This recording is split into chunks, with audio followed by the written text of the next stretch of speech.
Merci, Monsieur le Président. Madame la professeure, merci infiniment pour votre présentation, pour le travail dont vous avez essayé de nous restituer les principaux enseignements.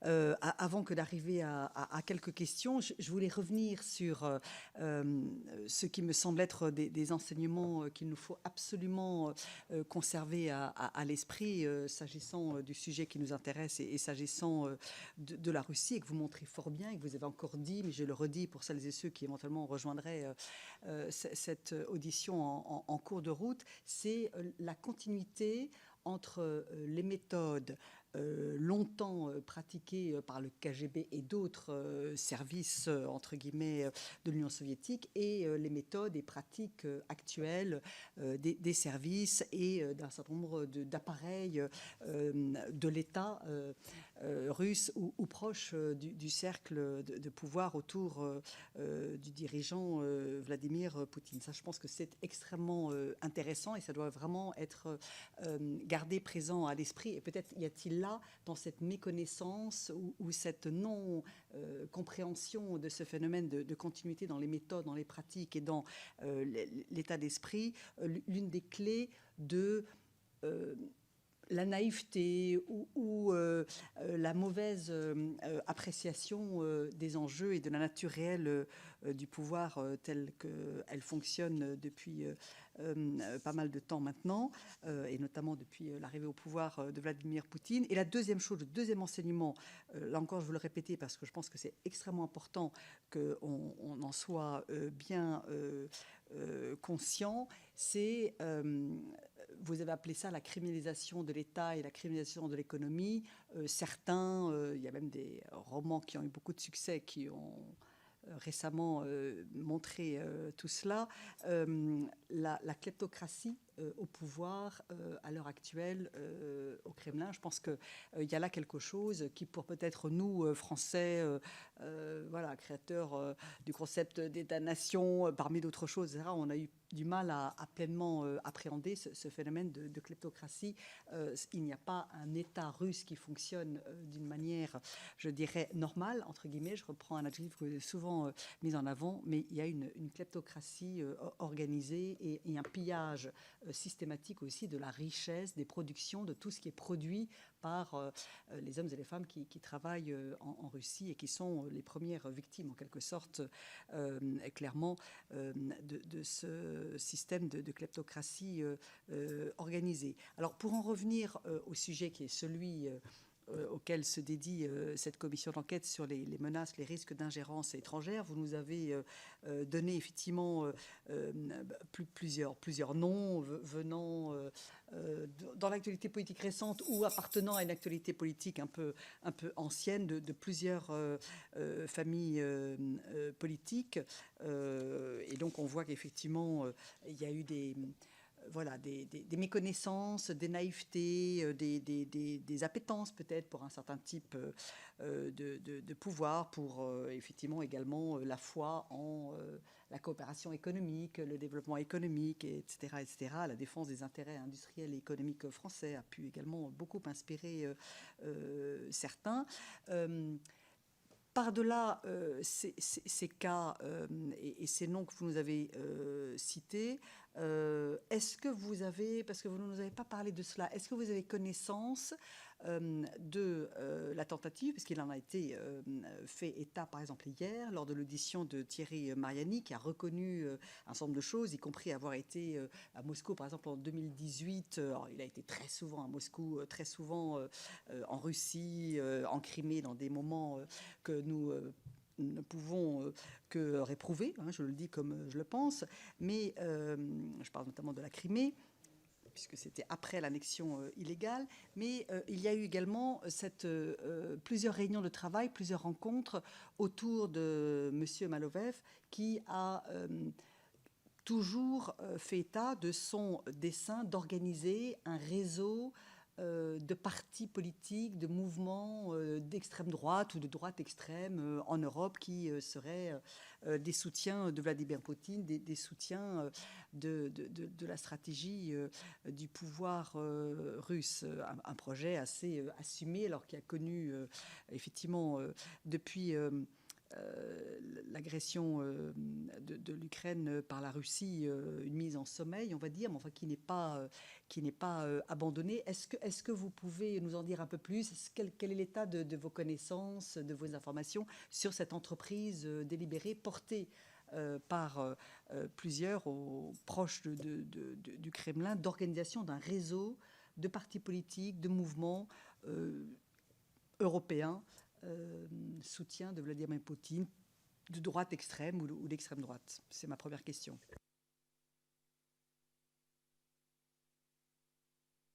Je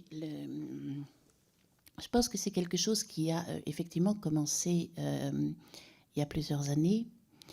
Et il y a quelque chose qui est clair, c'est que les gens au Kremlin, et ça a été démontré par des experts, je pense par exemple à Anton Cherovtsov, qui travaille, qui est maintenant à Vienne, qui est ukrainien, qui est russophone, de Sébastopol, et qui a fait un livre sur les relations entre la Russie et l'extrême droite. Et on s'est souvent croisés, je dirais, à des colloques et à des rencontres, et on est assez d'accord pour dire le Kremlin s'en fiche des idéologies. Ça, c'est une des grandes différences. Vous voyez, on a noté la continuité. Il y a aussi des différences avec la période soviétique. C'est que par rapport à la période soviétique, où alors les gens y croyaient ou pas, mais il y avait une idéologie, là, ils s'en fichent de l'idéologie. Que ça soit droite, gauche, ils prennent de tous les côtés. Mais effectivement, ils ont vu qu'il y avait un certain nombre d'instruments qui marchaient très bien. Et qui, paradoxalement, je dirais, ils pouvaient défendre. Et notamment, et ça ne concerne pas, je dirais, que l'Europe, ça concerne aussi beaucoup, et peut-être en premier lieu d'ailleurs, ce qu'ils appellent l'étranger proche, c'est-à-dire leurs voisins, c'est tout le discours sur les familles, la défense des valeurs traditionnelles, la défense de la chrétienté, l'ouverture des églises. Donc, il se trouve qu'en Europe, c'est effectivement, ce sont des positions qui sont plutôt, je dirais, à l'extrême droite, enfin, à droite, droite républicaine ou extrême droite.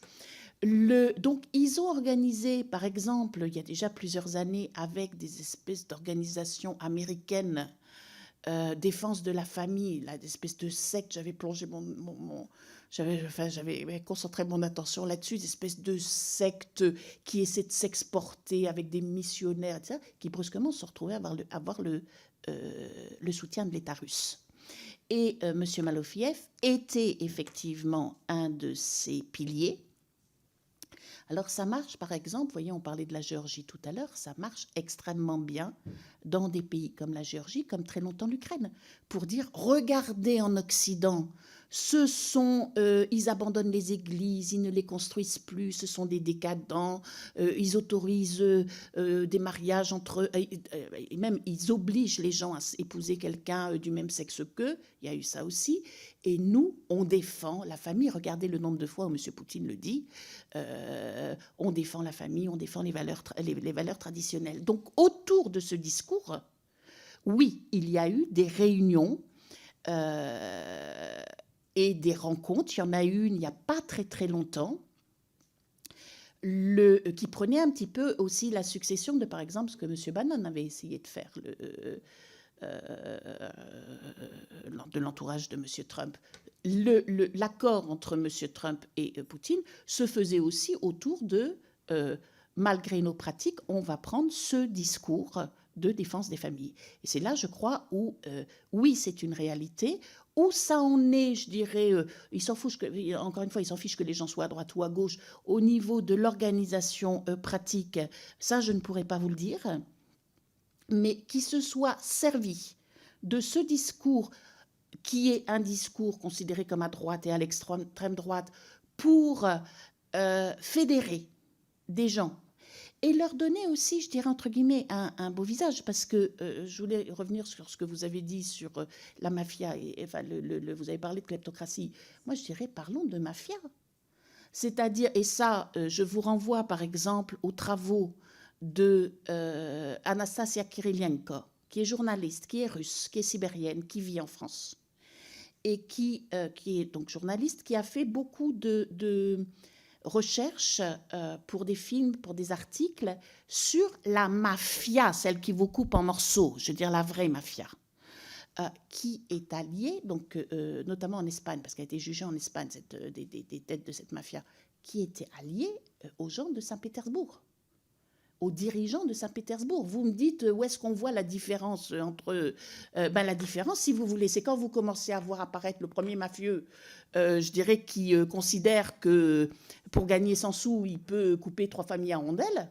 Là, vous commencez à vous dire que peut-être ce ne sont pas tout à fait des gens fréquentables. Donc, vous avez cet aspect-là de l'union entre la mafia, qui s'explique aussi pour des raisons historiques, et les gens du KGB. Et cette alliance, elle s'est fondée dans les camps du Goulag.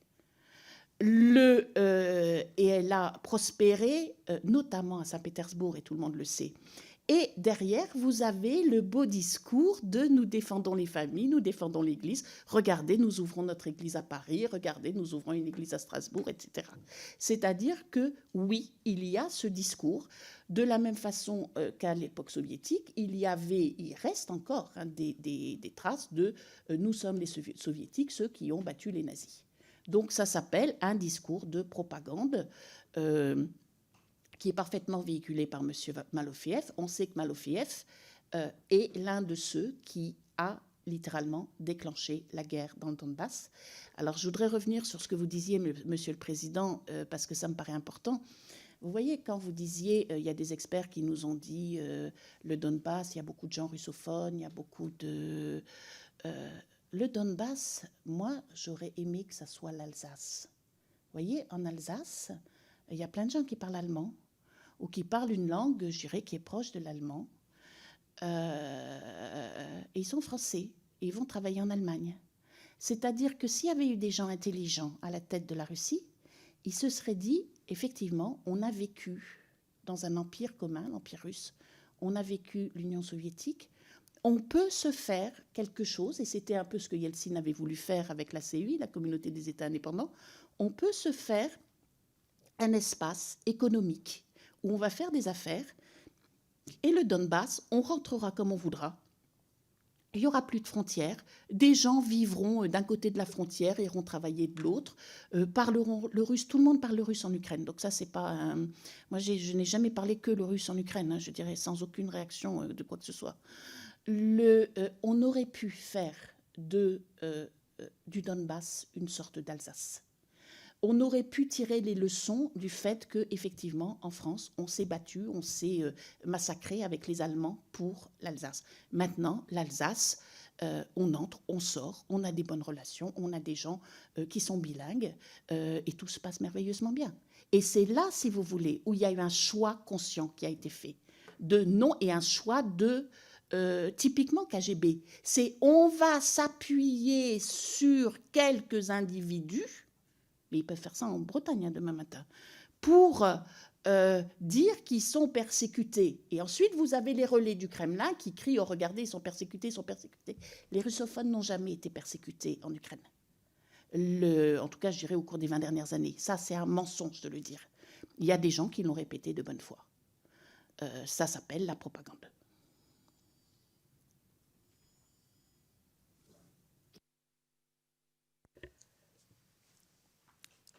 Vous avez été très